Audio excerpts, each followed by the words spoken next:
Aquest paisatge està en procés de canviar. Entre els terrenys de cultiu s'instal·laran hivernacles tecnificats, plaques fotovoltaiques, naus industrials amb parts soterrades, una planta de biogàs i una depuradora d'aigua.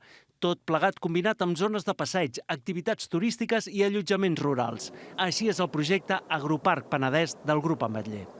Per tirar-lo endavant, però, s'ha hagut de modificar el planejament urbanístic de Gelida, i és que una part dels terrenys són industrials, però també n'hi ha una que afecta sòl rústic. Sortim amb les cartes marcades perquè allà ja hi ha un polígon. O sigui, no és que l'Ajuntament hagi dit aquí que tots són vinyes, aquí hi posarem un polígon. I el que estem intentant és que s'adigui més el terreny on ha d'estar. L'agricultura és una activitat que sempre se li nega la modernitat. Aquesta modernitat vol dir trencar el paisatge, vol dir no, que estem proposant una cosa nova, uns nous paisatges. És un projecte d'agricultura amb majúscules. L'Agroparc, però, genera rebuig en una part del territori.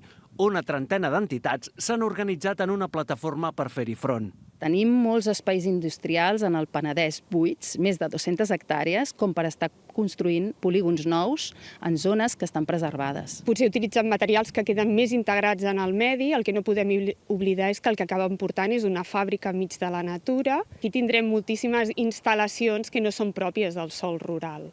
Un cop superat el tràmit municipal, el projecte Agroparc Penedès del Grup Ametller Origen passarà a sobre de la taula de la Generalitat, que és qui donarà la llum verda definitiva.